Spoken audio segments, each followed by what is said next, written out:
2 дахь кейс чинь бол ердөө хэдхэн сарын өмнө ахгүй өнгөрсөн 12 дугаар сар өвөл ахгүй. За энэ өвөл. Тий энэ өвөл ахгүй. Би бүр ингээ ажилтнуудаа ингээ суулгаж жаад урдан зогсож жаад за ингээд уучлаарэ тий. Би энэ компаниг тагж ингэж авч явж чадахгүй байна гэд бүр ингээд нулимстэйгээр хэлж илаа. Ингээд зарлцсан биш стейтмент. Гэтэ яг бас айгүй муу санаад байна. Харилцагч нартай хэлэхгүй байгаа байхгүй тэрийг. Тэгээ ер нь ингээд нэг түр гэд эхлээд хэлчихье гэ харилцагч нартай тэгээ мэдгэцсэн байсан. Ажилчтай болохоор ингээд яг хэлчих байгаа байхгүй юу. Тэгээ ингээд тэр чинь ингээ айгүй эмошнл олон жилийн хөдөлмөрөө ингээ яах чам чаас айгүй эмоц үзүүлээд. Амжилтанд хүрсэн түүхийг бүгд л ярьдаг. Харин уналтын түүхийг баг хэн ч ярьдаг анзаарлаа. Уналтаас сургамж авч санаа суй. Сайн байцгаана ингээд санаа суй подкастын ээлжил нэгэн шинэ дугаар инхүү хэлж байна. За та бүхэнд энэ удаа бас өмнө орж байгаагүй бизнесийн талаар ярих болно. За жоох орчлоо л да. Юу вэ гэхээр бид бүхэн санаа суй дугаарыг бол одоо алдсан туршлагуудыг ярьж хүмүүс тэндээ санаа суугаасаа гэсэн үднэс хийдэг байгаа. За тэгэхээр энэ удаа бид нэр хүргэлтийн үйлчлэгийн талаар бас юу болдгийг мэдчих авах нэ. За орж байгаа зочныг бол товч танилцуулахад бол та хүн санаж байгаад цэгстэй сэтгэх урлаг гэдэг нэг ном нэг хэсэг бүүн болсон хүн болго авч уншаал те. Айгуу гоё ном байсан. Би ч гэсэн уншижсэн. Тэр номыг орчуулж ирсэн. Орчуулагч. За тэгээд номоо орчуулж ирсэн чинь номоо ингээд хүргэлтийн газар хүргэсэн чинь хүргэлтийн компани нэг санд нийцэг юм байлаа. Тэнгүүт нь яадын гүтээ шууд хүргэлтийн компани болчихсон. Энэ их сонирхолтой түүх байгаа. Ингэж одоо Бүкло хэмээх хүргэлтийн компани үүссэн байт юм аа. Энэхүү компани захирал Баццэг одоо өнөөдрийн дугаар зочноор хүрэлцэн ирсэн байна. Сайн байна уу та? Сайн байна уу. За одоо ярих юм ихтэй их сонь дүгнэнтэй ном орчуулад номыг уншдаг. Тэгснэ тэрнээсээ үүдээд ном хүргэлтийн компани үүсгээд одоо тэгээ бүр хүргэлтийн компани болсон гэж байгаа. Тэгэхээр хоёулаа ер нь товч таны өөрийн одоо арын бэкграундаас эхлэе гэж бодлоо. Ер нь орчуулах гэдэг чинь бас хэлний бид шаардна хаана одоо энэ чиглэлээр сурав ер нь ямар нэгэн бүтээлүүд орчуулж яв те. Тэгээд одоо компаниар нарна. За ер нь яг сая цэгцтэй сэтгэх хурлаг ярьлаа шүү дээ. Компани байгуулсан түүх болохоор бүр тэрнээс өмнө яг би өөрөө нэг багын орс хэл сонирхдаг орс хэлний олимпиадад ордог хүүхдээс аахгүй. Тэгээд ер нь гадаад хэлний сонирхолтой тийм хүүхдээс. За тэгээд тэр чиглэлээр хүмүүнлэгийн ухааны их сургуульд сураад тэгээ бас давхар бизнесийн удирдлагаар сурсан. Тэгээд их сургуульдаа сураад нэг гадагшаа яваад гадаад Англид нэг хэсэг байсан. Тэр хугацаанд би нөхөртөөгөө хамт ер нь Францад амьдрнаа гэсэн мөрөөдөлтэйсэн.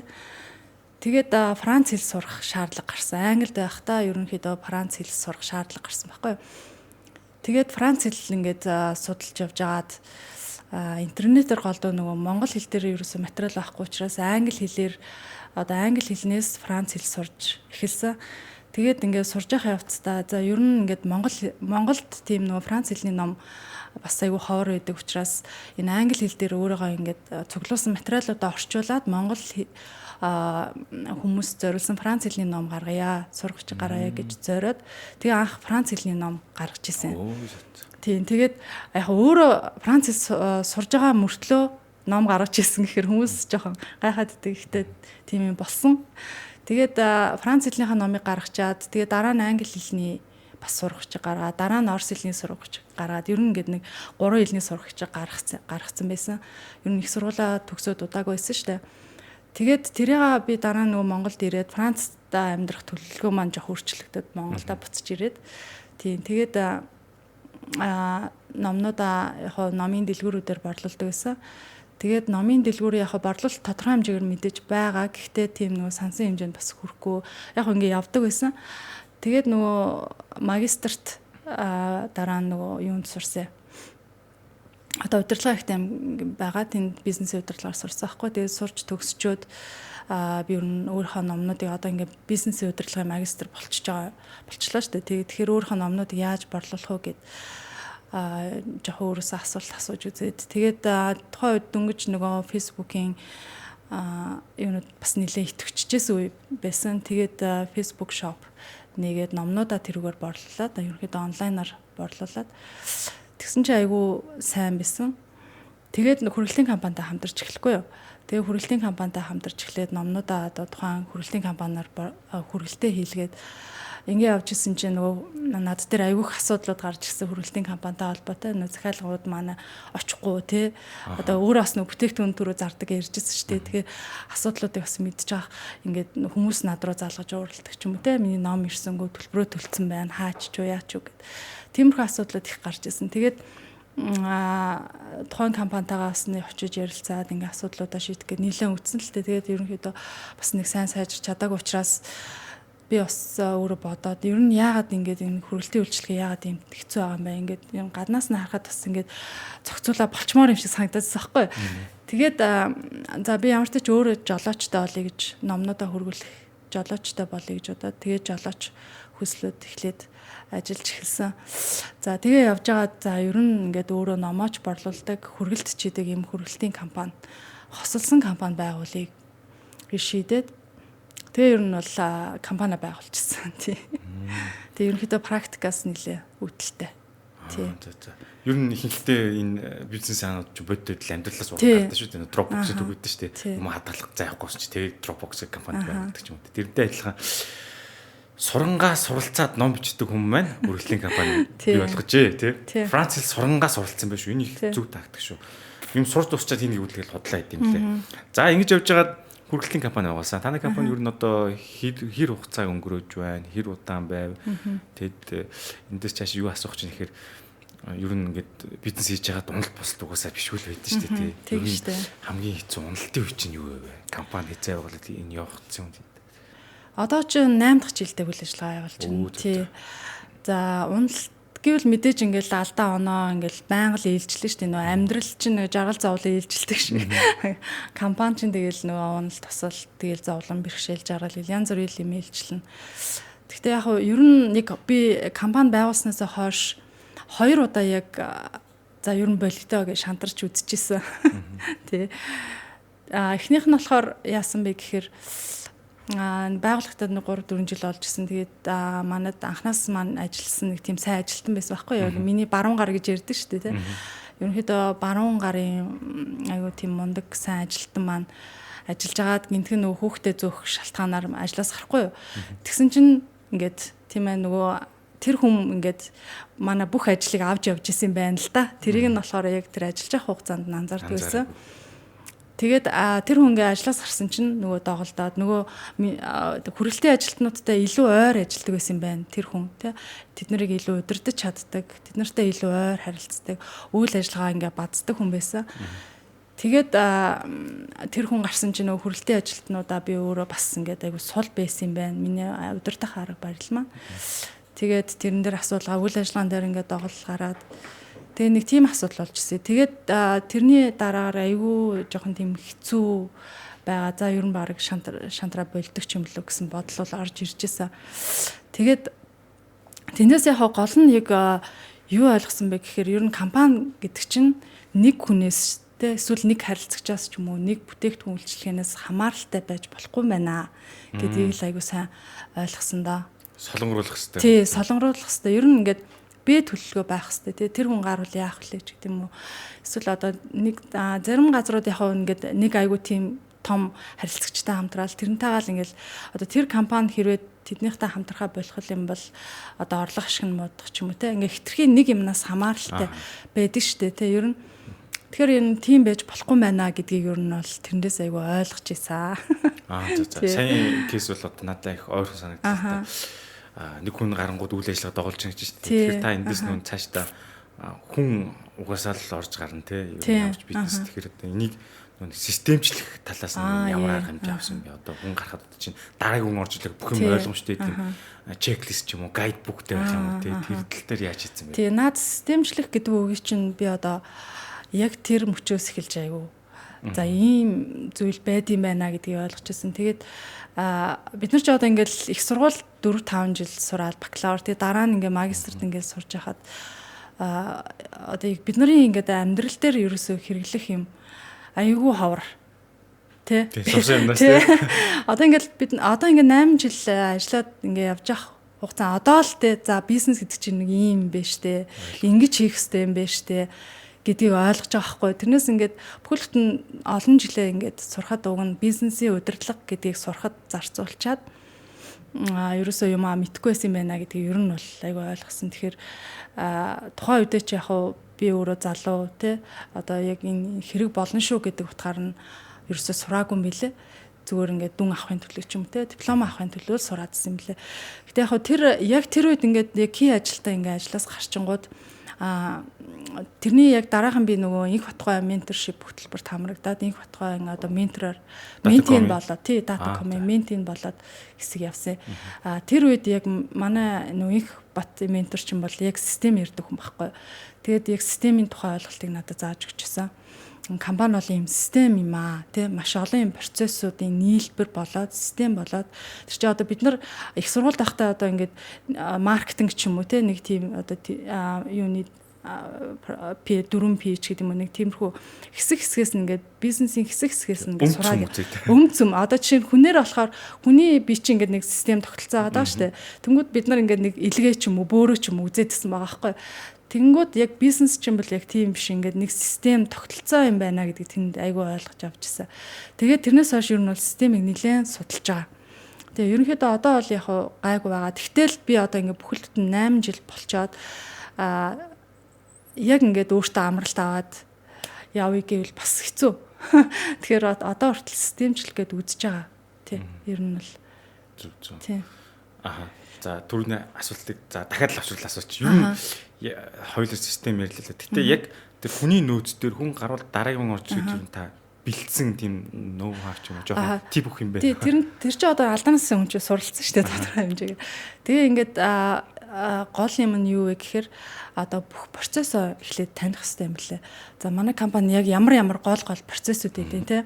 Тэнгүүд нөгөө процессуудаа ингээд цаасан дээр буулгаад за одоо тэр манай кey ажилтан яг энэ процессыг ингэж хийдэг байсан юм байна гэдгийг нь одоо цаасан дээр буулгана гэсэн үг байхгүй. Тэгээ цаасан дээр эсвэл видеогоор ч хийж болно тийм үү. Ингээ ямар ч тач тэр ингээ баримтжуулж буулгаад тэгээд шинэ хүн оронгууд нөгөө одоо баримтжуулсан бичгээ үзүүлдэг ч юм уу тий уншуулдаг ч юм уу тий яг энэ ажлыг чи ингэж хийшүү гэдгийг зааж өгөх хэрэгтэй юм байна. Одоо бүх процессоо тэгэх хэрэгтэй. Тэгэхгүй болохоор хүн орж ирээд тухайн ажлыг өөрөөрөө хийгээд идэм байна л да. Яг одоо өөрөө одоо тэр ажлыг яаж хиймээр ин тэргээр хийгээд шүү дээ. Тэнгүүд одоо тэр компани ингээд тэр 20 30 40 хүн ингээд ажиллаж байгаа шүү дээ. Тэг хүн болго өөрөөрөө ажил хийгээд ах юм бол тэр нөгөө ийм арцгар болчих нөгөө шууданд хийсэн юу гэдэг лээ нэг ер тийм болчих гээд байгаа байхгүй. Тэгэхээр бид нар ингээд компани байгуулна гэдэг чинь тэр системийг бүтээж байгаа. Тэгээд тэр ажлууд яаж явагдах хэвтэй гэдгийг тэр үүсгэн байгуулагч өөрөө тийм үү дуршлагаараа тэр нэг магадгүй тэ эксперт ч юм уу янз бүрийн хүмүүсийн одоо саналыг аваад хамгийн зөв байх хэвээр хамгийн бест байх хэвээр гэсэн хувилбараа өөрөө бүтээгээд тэгээд тэрэндээ ажилтнуудаа сургаж тэгж л ажиллах хэвээр юм байна л да. Тэгэхгүй болохоор ингээд те за чи энэ ажлыг хийчих гингүүд те чи талах барьчих гингүүд хүн болго өөрөөр талах барьна шүү дээ те. Тэгэхээр тэр талах яг ямар байх хэвээр гэдгийг л өөрөө тодорхойлж өгөх хэвээр юм байлээ те. Тэрийг бол нэлээд гайгүй ер нь бол ойлгочод байгаа. Одоо тэгээ амьдрал дээр хэрэгжүүлэх чинь бас чанга шүү дээ те. Гэхдээ ер нь бол тэр эхлээд ойлгох нь аюул чухал. За яг миний хүсчихсэн юм ярьлаа л да. Би нэг системчлэг талаар нэг задлах жоохон нэг дараалд оруулж ярих гэдэг лээ. Ихэнх хүмүүс бол одоо юу яадаг л да. Монголд голцоохон жижиг дунд SME гэж бид ярьдаг. Жижиг дунд бизнесүүд хамгийн их байдаг. Гол нь тэд нар яадаг вэхэр захирлал компани авч явдаг. Тийм. Захирал нь байхгүй бол одоо өвдөг ч юм уу гадагшаа үзэл ажил зогсох гээд байдаг тийм. Энийг системчлэгийг одоо таны ярианаас би сонслоо. Тэгээд бас үдж байгаа хүмүүст уриалах нь ямар ч бизнесээ боёо жижигхэн кафе байсан ер нь ямар ч үйл ажиллагаа болдог гэсэн юм систем амар чухал юм а гэдгийг бас та нөгөө сая цаасан дээр буулгаад стараатай ойлгох гэдэг гоё хэллээ. За тэгээд энэ дэд үргэлжлүүлээ яхад John Willow за нэр нь буруу хэлж магадгүй учраас энэ хүний Build to Sell гэж ном байгаа. Энэ бол жинхэнэ системчлэгийг хамгийн тодор заасан ном байгаа. Монгол дээр нэрийг төс компани бүтээх нууцгаар орчуулагдсан байна. Англи нэр нь болохоор Build to Sell. Тэгэхээр энэ юу гэж нэхлээр нэг бүх юмыг системчлээд та ингэж өвдөж болно шүү дээ. Гадагшаа өвж болно, хүүхдээ харж болно шүү дээ. Тэгээд тэр үед чинь компаниг өөрөө ингэж явж яахыг л тайлбарлсан ном байгаа. Тэрийг бас одоо энэ үзэж байгаа хүмүүстэй санаа суулгах гал хоёлоо орлоо тийм л. Тийм ээ. Ер нь хоёул аягүй ижил төстэй ойролцоо ном уншд юм байна. Ер нь тэр номыг бас аягүй сонирхож уншижсэн. Бас тэр чинь нөгөө Инх Батгой нөгөө юуны ахтамаас гаргасан ном шүү дээ. Тэр чинь болохоор гол санаа нь юу вэ гэхээр одоо компани гэдэг чинь өөрөө одоо нэг бүтээгдэхүүн гэсэн. Тэгэхээр нөгөө нэг тэрийг нэг бүтээгдэхүүнээ чи хуйлж олдсон шүү дээ. Нөгөө үйлдвэрт ингээд нэг бүтээгдэхүүнийг одоо нэг цамцэг ч юм уу те хэдэн зуун ширхгээр ингээд хуйлж олдсон шүү дээ. Тэнгүүд тэр компани гэдэг чинь бас яг тэрнтэй адилхан хуйлж болох үйц байх хэвээр гэсэн санаа одоо зарж болно те. Одоо бүтээгдэхүүнийг л зарж болно. Одоо сайжруулж болно те, хуйлж болно. Одоо Монголд нэг компани байгуулсан юм. Яг тэр компаниа өөр улсад ч юм уу те копидж болно. Франчайз үүсгэж. Франчайз үүсгэж болно. Яг тэр санааг тэр ном гаргасан байдаг. Яг бүтээгдэхүүн. Тэгэхээр бид нар нөгөө компани гэдгийг нөгөө бид нар чинь нөгөө их сургуулаа төгсөөд ч юм уу те дөнгөж компани эхэлж байгаа хэвээр компани гэдэг чинь болохоор нэг бүтээгдэхүүн үйлчлэгээ зарах гэж ойлгоод байдаг байхгүй юу? Нэг бүтээгдэхүүн гаргаад тэрийгээ зарах. Эсвэл нэг үйлчлэгээ гаргаад тэрийгээ зарах гэж ер нь ойлгоод идэв штэ. Тэнгүүд компани чинь бол ийм бүтээгдэхүүн шиг ийм тий одоо нэг компани өөрөө бүтээгдэхүүн байж болно. Компани өөрөө бүтээгдэхүүн байж болно гэдэг тийм санаа. Ер нь бол яг нэг тийм гоё айгүй тийм хэрэгтэй ном байгаа. Ойлгомжтойгоор бүх систем дарааллыг бичиж өгсөн гэдэг. Ер нь тэгээ компани бүтээгдэхүүн компани хүн зарыг гэж бодлоо. Тэгэхэд бол тэр компани чинь бүх юм ойлгомжтой байх хэрэгтэй. Системчлэн тэрийг л харуулсан ба. За зарахгүй л ихэ зүгээр тэндээс яаж системчлэлтгийг л хүлээж авах гэдэг шүү дээ. Тэгэхээр сая таны жишээ болон миний харж байгаа чинь Монгол компаниуд юм байгаасай л гэж бодъё. Наацхан тий. Одоо яг ингээд одоо бизнес гаргаж бизнес хий тий бүтээгдэхүүн үйлчлэгээ гаргая гэж байгаа одоо эхлэх гэж байгаа хүмүүс бол энийг заавал судлаарай, энэ номыг заавал уншаарай. Ер нь энэ систем гэдэг зүйлийг айгүй сайн процесс те, процесс анализ. Тэгээд процесс анализ, процессын сайжруулалт гэдэг ингэ явна шүү дээ. Тэнгүүд тэрийг айгүй сайн судлаад яагаарай. Гараарай гэж хэлмээр санагдтыг ер нь одоо бид нар ч юм болохоор ингээд те алдчихэж, онжиж те ингэж тэрийг ойлгож штэ те. Тэгэхээр ер нь бас одоо магадгүй их сургуулийн бизнесийн удирдлага ангид энийг бас заах хэрэгтэй болоо гэж бас боддог. Практик хичээлд бас ормоор байгаа тий. Тий. Одоо ингээд бизнесийн орчин чинь ингээд амар хурцтай өөрчлөгдөд яваад байгаа шүү дээ. Тэнгүүд манай нөгөө нэг их сургуулийн хөтөлбөр маань ер нь өөрчлөгдөж байгаа болоо гэдэг айгүй том асуултын тийм нэгээс байгаа шүү дээ. Ачаас эмзэг сэдв байх шүү. Эмзэг сэдв тий. Яаж нэг зэрэг явах бай тий. Окей.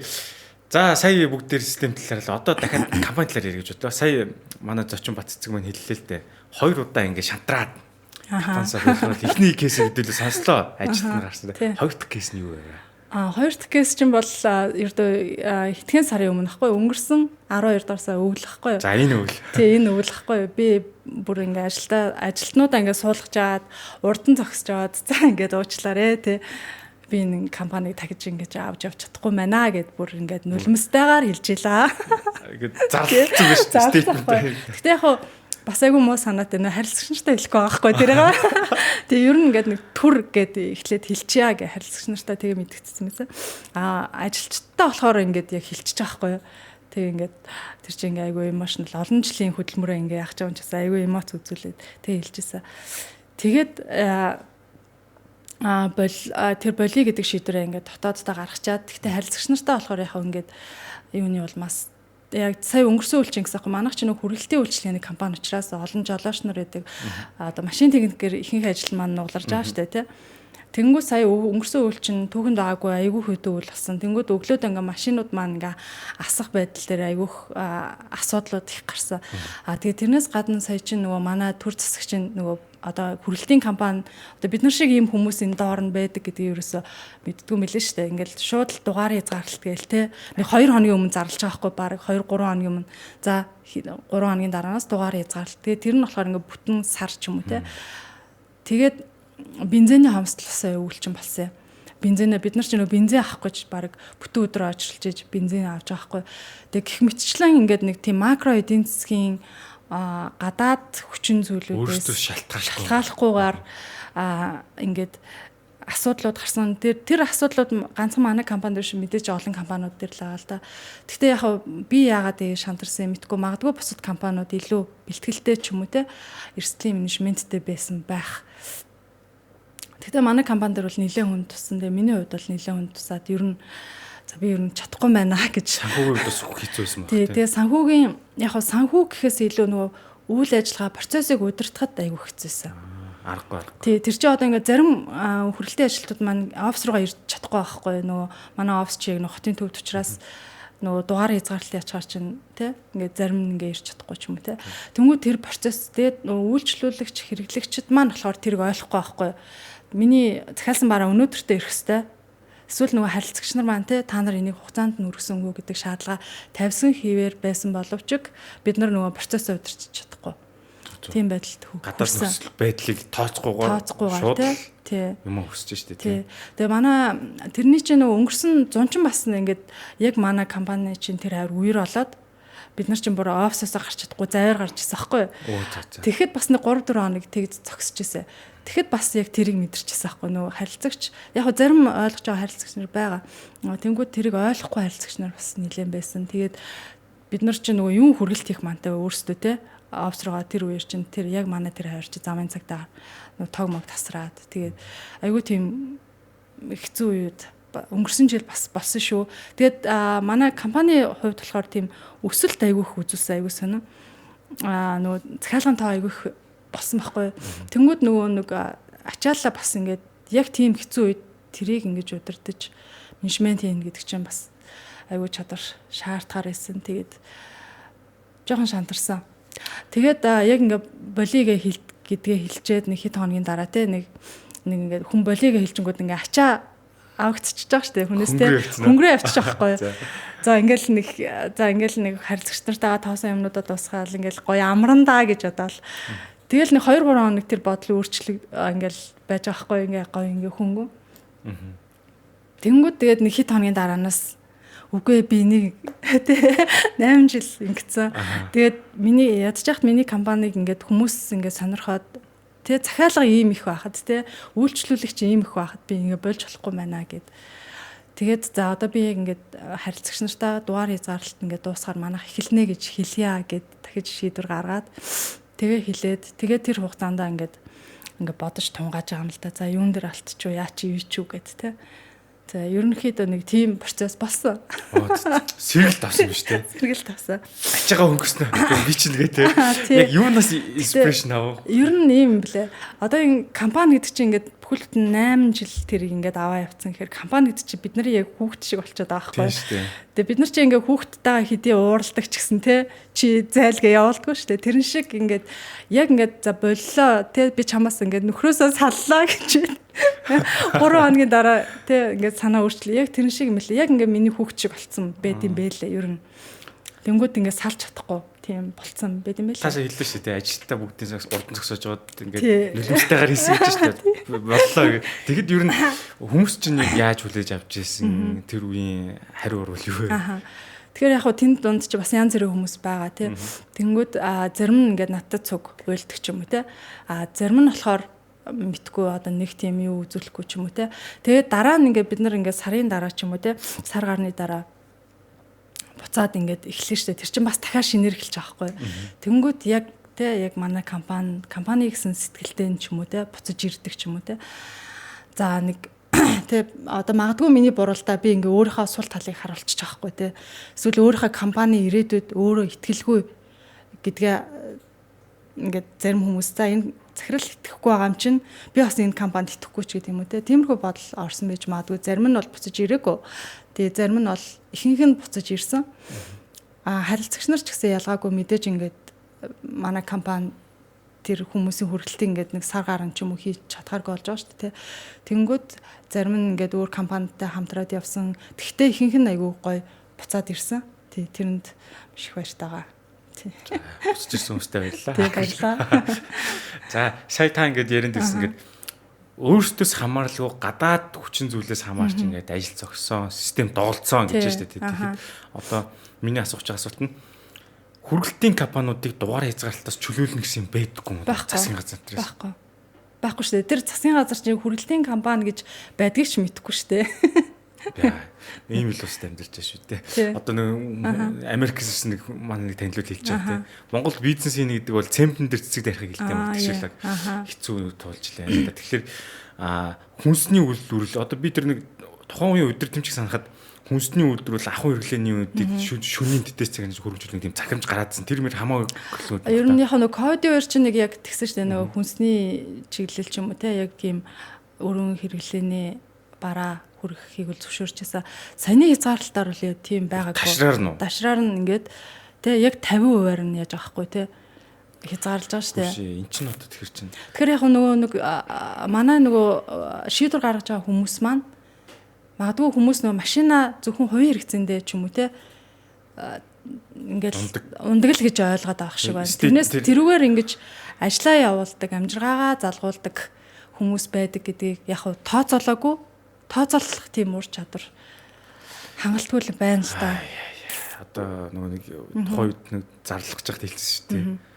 Зүгээр машинда хүн суулгахгүй ганц жолоочтой хотоор өдөржин сэлгүүцэж байна тэр. Яг тэгж бодоод байгаа байхгүй тий. Офис ингээд юм хүргэжсэн юм байл яах вэ тий. Тэрийг бодохгүй. Тэр сая таны хэлдэг бол эвгүй тусч байна л да. Ямар ч тийм үнд суур нөгөө нэг ойлголт байхгүйгээр шууд шийдвэр гаргадаг ч ямар аюултай. Тэр чи одоо тэр шийдвэрийг гаргахад уг нь бол тий тэр хүмүүс магадгүй ингээд нэлээд судалгаа хийх хэрэгтэй байхгүй тий. Тэгжээш тэр шийдвэрийг гаргана штэ. За энэ шийдвэрийг гаргавал ямар хүмүүс хүртэж болох вэ? Ямар эрсдэл гарах вэ гэдгийг ер нь бол бодох ёстой. Тэгээ бодож шийдвэр гаргах хэрэгтэй байхгүй. Тэнгүүд ерөөсө бодохгүйгээр за хүмүүс юу яагаад вэ? Тийм үү? Түгжрээд байна гэ стрессэд байна. Одоо фэйсбүүкээр хүмүүс уурлаад байна. Одоо нөгөө массад таалагдсан тул тийм шийдвэр гаргаж байгаа байхгүй. Салхитаага шараад. Одоо хэлүүлээ яаж тийм бизнес эрхлэлтэн хүмүүс энэ бүх зовлонгуудыг мэддэг гэсэн газар. Гэхдээ ингээд шийдсэн бол болох байсан шүү дээ. Энийг ингэж гар бие урсахгүй зүгээр нэг дарга нь өглөө аль хөл дээр босноос хамаарч нэг тэнгэр харж байгаа шийдвэр гаргадаг энэ тогтолцоог яаж халах вэ гэдэг. Тэр нөгөө массыг дагаад байна. Одоо жишээ нь маск гэдэг чинь бол яг тийм барьцгүй байхгүй. Барьцгүй тий одоо тийм чадварлаг одоо сайн одоо бодож чаддаг анализ хийдэг тийм хүмүүс биш шүү дээ. Ерөнхийдөө манай Монголын маск гэдэг бол тий сэтгэл хөдлөлөөр аявуух тийм шийдвэр гаргадаг тий сэтгэл хөдлөлөөр явдаг хүмүүс ахгүй. Тэнгүүд тэр хүмүүс таалагдахын тулд тий тийм шийдвэр гаргалаа. За тэнгүүд уг нь шийдвэр гаргаж байгаа хүмүүс чинь тий сэтгэл хөдлөлөө цаашаа тавиад тийм үү араа логиктойгоор тий тэгээ юмнуудаа тооцдог тийм хүмүүс байх хэрэгтэй юм болов гэж би боддیں۔ Зүг. За жоохон ус төрчлөө. Ер нь тэгээд үе үеийн сэдв байхаар стресстэй гэдэг. Сайхан хариу хэлдэг ч. За тэгэхээр Google бол номоор ингэж хүргэлтээ ихсэн компани байна. Одоо тэгээд ганцхан ном биш өөр олон юм хүргэж байна уу? Яаж яа яг хүргэлтээрээ юу хийж байна? Гэтэ яг манайх чинь анханасаа нөгөө Books and Logistics гэсэн нэртэй байхгүй Booklaw гэдэг чинь. Тэгэхээр яг ер нь бол нийлбэр байхгүй Booklaw гэдэг тий. Тэгэхээр яг ер нь бол яг эхлээд номоороо бол эхэлсэн. Номоо өөртөө одоо зохиолч нартай хамтраад ч юм уу номуудыг аваад тэгээ ингээ хүргэж эхэлсэн. Гэхдээ ер нь бол бидний төлөвлөгөөнд бас нөгөө бусад ном биш те өөр бүтээгдэхүүн зардаг онлайн шоп хийдэг вебсайтаар бүтээгдэхүүнээ борлуулдаг хүмүүсийн хүргэлтийг нь бас давхар хариуцъя гэсэн тийм төлөвлөгөө байсан. Тэгээд тэрийгээ болохоор яг үүсгэн байгуулснаас 3 жилийн дараанаас ч юм уу яг ингээ өөр бүтээгдэхүүнүүд ингээд хүргэж гисэн. Тэгэхээр одоо ер нь маш олон тийм хүмүүсийн жижиг дунд бизнес эрхэлж байгаа хүмүүсийн одоо хүргэлтийг нь хариуцаад ажиллаж байгаа. Зөв. Надад нэг асуулт байна л да. Би ч бас нэг жижиг ингээд юм зардаг онлайн дэлгүүртэй шүү дээ. Тэгээд тэгэхээр одоо зүгээр танахаар жишээ сонгоод хүргэлийг бол би яаж холбогдох вэ? Пэйжээр нэмжтэй уцаар нэрдэг юм. Яг ямар байдлаар клиент болно гэсэн үг. Тэгээд яг манай delivery цэг Booklaw цагийн мэн гэ сайт байгаа. Тэгэхээр тийшээ ороод хамтран ажиллах гэдэг рүү н ороод тэгээд үйлчлэгийн нөхцөлтэй танилцаа зөвшөөрч байгаа юм бол манаар хүсэлт явуулж болно. Тэгээд тэр нь манайх одоо буцаагаад одоо тань руу холбогдоод системдээ бүртгээд тэгээд одоо хамтын ажиллагаагаа эхэлж болно да. Зүг. За нууцсан ч таашаа. Ер нь бол хүргэлтийн газар чинь үн ханшин ихтэй тогтмол өгдөө ш. Танах ямар үн ханштай юм бол? Манайх болохоор яг нэг хүргэлт 5500 гэж авах тийм бүх бүсэд ялгаагүй. Тий. Яг хөө зах зээлийн үнэс араа бага байгаах гэж бодож байгаа. Ихэнх компаниуд 6000-аас дээшээ. Тийм үү. Зүг. Би одоо чинь бараатай байлаа ихэд агуулгах юм юм найвч өгөөд тэгээ тэндээс үргэлтэн явна гэсэн үг тий. Зүгээр байга газраас нь очиж байгаа гэж бид юм уу? бага газраас нь очиж авч болно. Тий одоо байгууллагад байршуулах боломжгүй бараанд гэж байгаа. Тэднийг болохоор өглөө болгон одоо очиод тэгээд байршлаас нь очиж аваад тэгээд авуулах дээр бөгнөлж байгаа дүүргээр нь одоо бүсчилж таарна гэсэн үг байхгүй юу хугацаа нь юу ямар байт юм бол бүклогийн хүргэлтийн хугацаа нь 24 цагийн дотор хүргэлж байгаа тий. Захиалга өгснөөс хойш 24 цагийн дотор хүргэлттэй юм байна. За. Ойлголоо. Ер нь хамгийн гол бараанууд нь бол ном байна уу? Өөрчлөгдсөн үү? Гүг. Одоо манайх чи яг өөрсдөө ном борлуулж байгаа. Яг өөрсдөө борлуулалт юм. Өөрсдөө борлуулалтаа хийдэг байхгүй. Бусад бараан дээр болохоор борлуулалтанд орохгүй шүү дээ. Зөвхөн хүрээлтийг нь л хариуцна гэсэн үг. Аутсорсинг болж байгаа гэсэн үг байхгүй. Тэгэхээр одоо манайхаар ч маш олон төрлийн бараа байгаа. Одоо таны ингээд толгооноос ингээд хөл хүртэл чинь юу идэлж хэрэглэх үү бүгд л байгаа гэсэн үг тий. Тэгэхээр бүкло гэдэг нэр нь ном гэсэн үг орсон учраас хүмүүс ном гэж бодоод идэх тий. Хүмүүс хоногчсон юм байна шүү дээ тий. Book logistic гэдэг үгний уртлын лог аваад бүкло гэсэн. Бас тийм учиртай нэр юм. Яг би танахаар нэг аль дээр нэг ном авч ирсэн 5 секундын дүрэн билүү тэр номыг авч ирсэн. Тэгэд бол аюул хурдан өдөртөө өргөд ирсэн шиг санаж байна. Яг бүр өглөө эрт захиалах юм бол тохой өдөртөө хүрэх боломжтой л да. Зүг. За би зөвхөн одоо хүрээлтийн бизнес дээрээс зацгаас нь ойлголт авч байна. Тэгэхээр би бас бүрэн дүрэн аваагүй юм шин. Яг энэ талын бизнест одоо тэгээ юу алдтiin тий. Одоо жишээ хоёул жишээ авъя л да. Зөв нэг нөхөр ингээд шинээр хүрээлтийн бизнес эхэллээ. Тэгэхээр ямар одоо сургамаар мэдмээр юмнууд байдیں۔ Тий. Одоо шинээр бизнес эхлэх гэж байгаа хүмүүстэй ер нь та бол одоо 8 жилийн туршлага байна. Эндээс бас одоо сонсогчд маань хаваалцаач гэж. Нэг өөрөө нэг зүгээр ингээд тэ дуршлагаасаа л ярьж тэрнээс одоо би ингээл нэг амар төвхөн амтан заагаад л тийм бол байхгүй штэ. Ментор энэ биш шүү. Тэгэхээр яг хүрээлтийн бизнес гэхээс илүү яг ерөнхийдөө ингээ бизнес хийх гэж байгаа шинээр эхлэх гэж байгаа хүмүүс юун дээр алдаад байна гэхээр магадгүй одоо түрүү хойлоо ярьсан штэ тий. Бизнес гэдгээ эхлээд яг бизнес хийнэ гэдэг чинь яг юу юм бэ гэдгээ ойлгох хэрэгтэй тий. Одоо тэр чинь ингээд систем процесс тий. Процессын удирдлага явуулж идэг. Тэрнээс ингээд их сургууль заадаг шиг тий нэг бараа оруулж ирээ тэр ингээд маркетинг хийгээ тий ингэхгүй тэрнээс айгүй өөр шүү гэдгийг тий. Тэгээ яг нөгөө бизнес хийгээл ингээ хүмүүс гол эхлээд нөгөө зорилго нь болохоор ингээл амар гоё тий. Захирал болоод тий. Ингээд сороочин цам зүмсгэл гоё офис суугаал те ингээд захирал болол ингээд гадаад доод аялал гэж ер нь айгу тийм боддгийм шиг байгаа те. Тэнгүүд те яг тийм за ер нь яг миний ингээд анзаараад хахаар тэгж яахгүй нэг бизнес ингээд хувийн бизнестэй олно гэхээр айгу тийм баяжаалтай нэг айгу гоё л гэж төсөөлөж шүү. Гэтэ яг яг тийм байдгүй байхгүй ингээд яг бид нар чи ингээд хөрсөн дээрээ бooгаад ингээд бизнес хийгээд байхгүй. Гэтэ яг эхлээд яг гол нь нөгөө тэр сэтгэлгээг тэр нь нөгөө хүн доошоо унан тийм ээ алтан он ингээ бэрхшээл байгаа гэдгийг эхлээд гол нь нөгөө ойлгох хэрэгтэй юм шиг байгаа. Тэрэнд ингээ сэтгэлээ бэлтэх хэрэгтэй юм шиг байгаа. Тэгэхгүй ингээ дандаа ингээ гоё явна гэж юусэн байхгүй тий. Унаж босох үед сэтгэлээ бэлдээрэй л гэж хэлээ. Тэгээд ингээ байнгын суралцагч байгаарэ тий. Гэтэ мэдээж нөгөө алдаа байхгүй гэж байхгүй шин. Алдаа чинь нөгөө алдаа байж ш тий. Хүн чинь тэрнээсээ суралцаад нөгөө бизнес чинь хөгжиж штэ тий.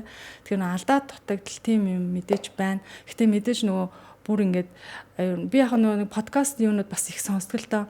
Ном их яг уншдаг.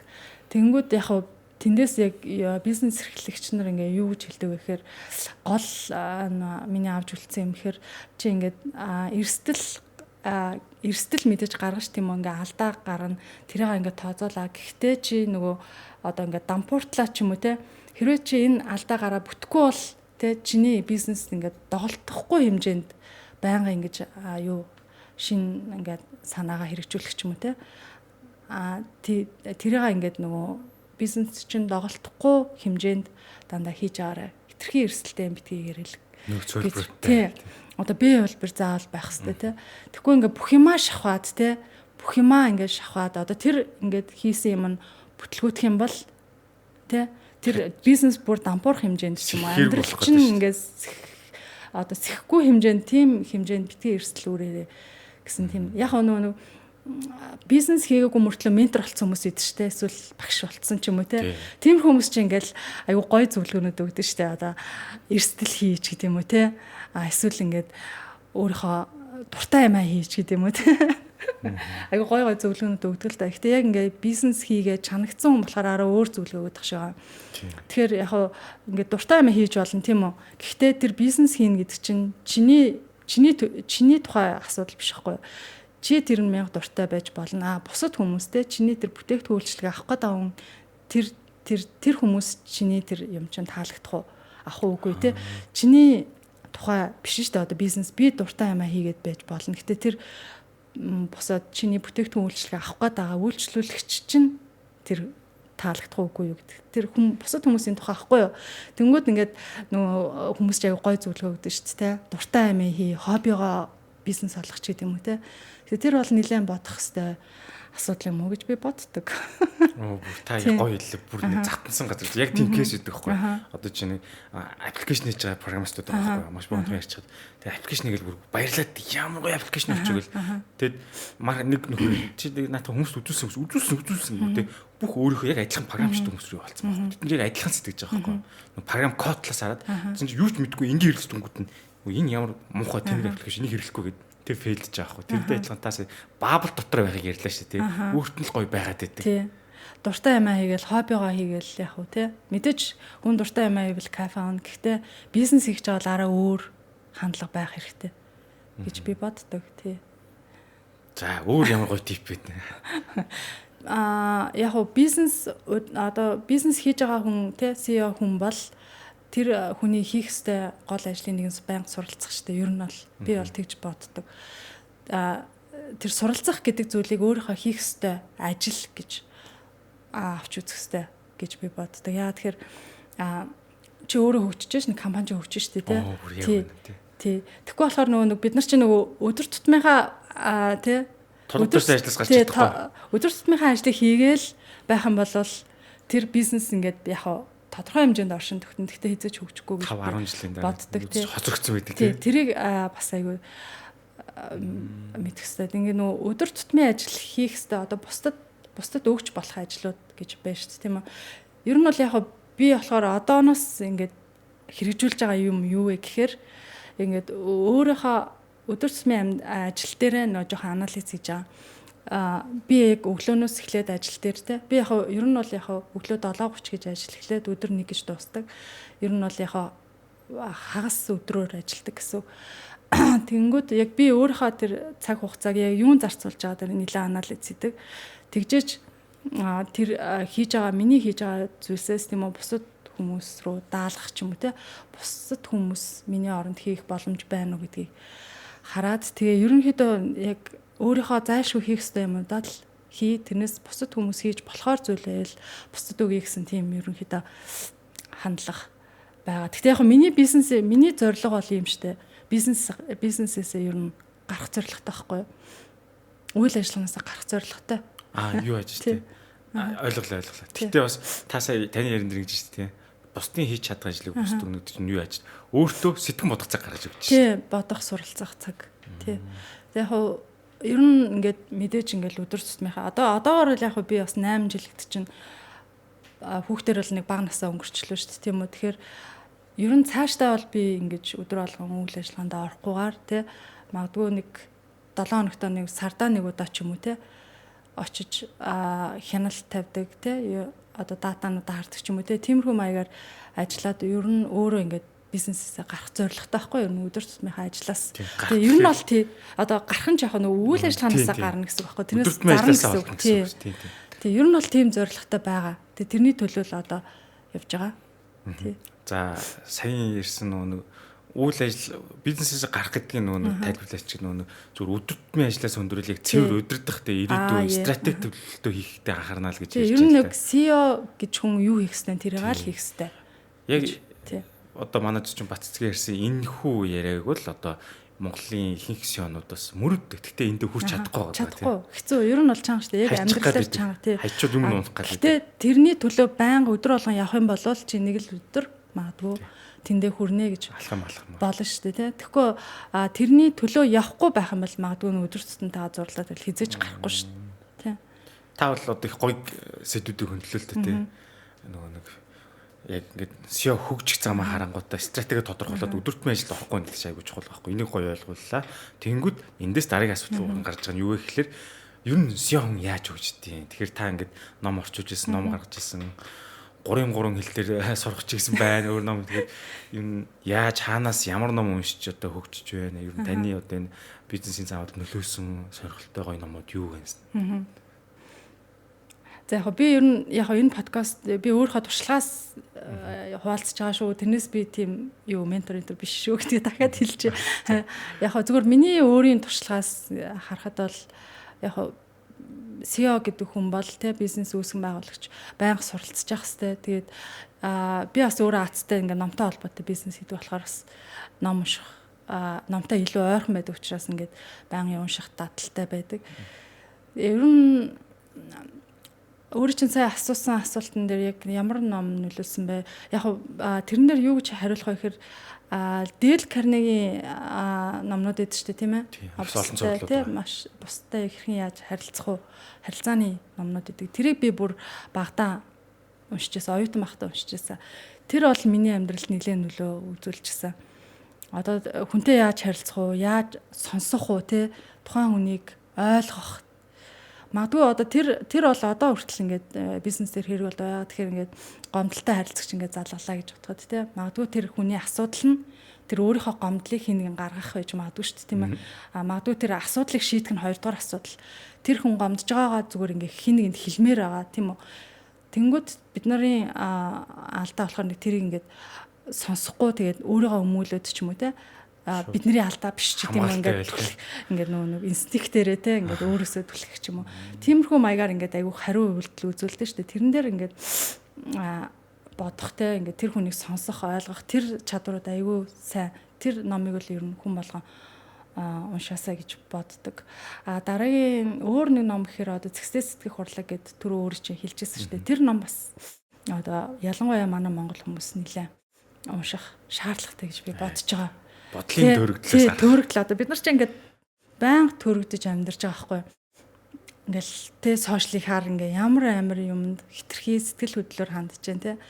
Одоо мэдээгээр гарч байгаа одоо юм болгонд итгэж जैन тэ. Ерөн зүгээр ингээд зүгээр нэг жишээ дуртахад ингээд мэдээгээр гарч байгаа юмыг ингээд одоо шинэ мэдээгээр ч айгүйх ингээд дайн байлдаа ч юм уу тэ. Одоо байгалийн гамшиг үзэгдлүүд ингээд гардаг шүү дээ тэ.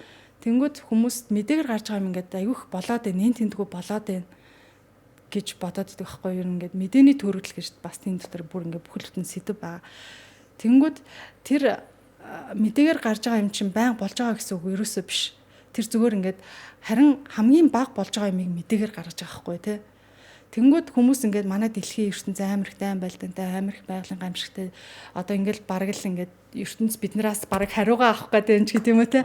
Амар ингэж тэрийг ингэж хүлээж авдаг. Хитрхи тийм нөгөө анализгүйгээр тэгэхээр ер нь яг тэр ингээд аюул олон бүлэгтэй дотроо бүлэг болгон ингээд бид нарын хамгийн их гаргадаг тийм алдаа 52 бүлэгтэй төрөлдлүүдийг хэлж байгаа хгүй. Тэгэхээр яг ингээд бүлэг болгоныг уншихаар за нэрэл яг ингэдэгтэй гэсэн бодол үнэхээр төрдөг. Тэрийг бол за бас уншаарай гэж зөвлөмөр байна. Тийм. Өстой гой санал болоо. Амжилтын төрөлд гэдэг хэсэг нь бүр саанд орж ирж байна. Тийм.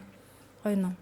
За өөр зөндөө ном байгаа шүү дээ. Түрүүний өөр ч хэлсэн тэр нөгөө юу гадаг шүү дээ. Build to sell. Тэр бол бизнес эрхлэж байгаа хүмүүсийн анхан шатны гарын авлага гэж би бодож байна. Тий. За ингээд байгууллагуудж байгаа SEO бол одоо суралцах хэрэгтэй байна. Суралцахыг ямар аргаар та өөрч зохицсон аргаар авна чаддаг.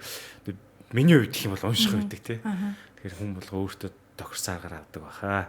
За би бүхэн одоо баг подкаст маань төгсөх тийш хандаж байна. Ингээд баг сүүлийн асуултанд тэгэхээр ингээд урт хугацааны тогтвортой бизнес бий болоход ер нь ямар шиг стратеги байвал зүгээр үү? Та бол энэ талаар бас судалсан л байх. Тэг ер нь судлаа суралцаал явж байна.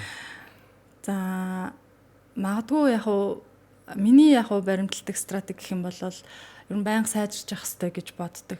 Гэтэ яг манайх чинь бас нөгөө ном тэгээд хүрээлтийн үйлчлэгээ байгаа штэ. Яг үндэ манай ном жоохон ингээд яг одоогор жоохон зогсон байгаад байгаа. Яг хүрээлтийн үйлчлэгээ. Гэтэ яг миний яг баримтлагдаг яг хүрээлтийн үйлчлэгэн дээр байнга сайжирч явах хэрэгтэй. одоо манайх ч эхлээд нөгөө нэг Excel sheet-нээс эхэлчихсэн шүү дээ. Хүрэлтээ ингээд хүмүүсээс мэйлэр ингээд захиалгуудаа аваад тэрийг Excel-ээр ингээд хуваарлаад ч юм уу те.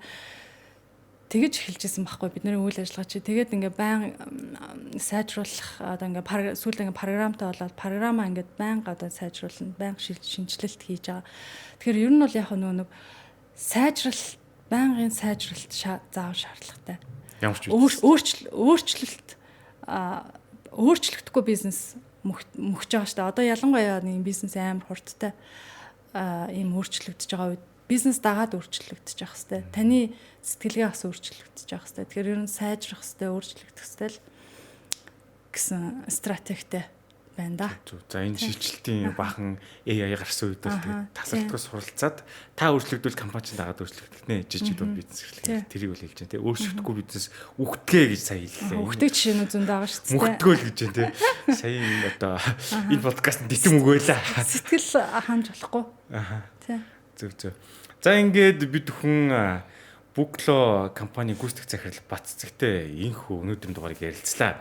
Магадгүй танд одоо жишээ нь жижиг онлайн шоптой ч юм уу хүргэлтийн үйлчлэгээ гарах юм бол эдний үйлчлэгийг сонгож болох нэ.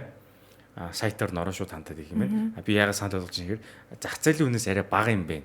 Би тэгж ойлголоо шүү. Тэгэхээр олон хүмүүст бас хүргэлтийн асуудлаа шийдээсэ хэмээн уриалж байна. Эдний компани талаар одоо бүгдээрээ энэ дугаар дээр нэлээд дэлгэрэнгүй мэдлээ дээр нь хүргэлтийн бизнесийн талаар ойлголттой боллоо. Засгийн газар зөв шийдвэр гаргаасай. Бас авчирдаг шүү. Ойлгоосай. Тэгээд бизнес хэрхэн системчлэлтэйгээр амжилттай байхыг одоо бид бүхэнд Баццэг зочин маань маш гоё ойлгомжтойгоор тайлбарлаа. За ингээд цаг гаргаж ирсэнд их баярлалаа. Баярлалаа.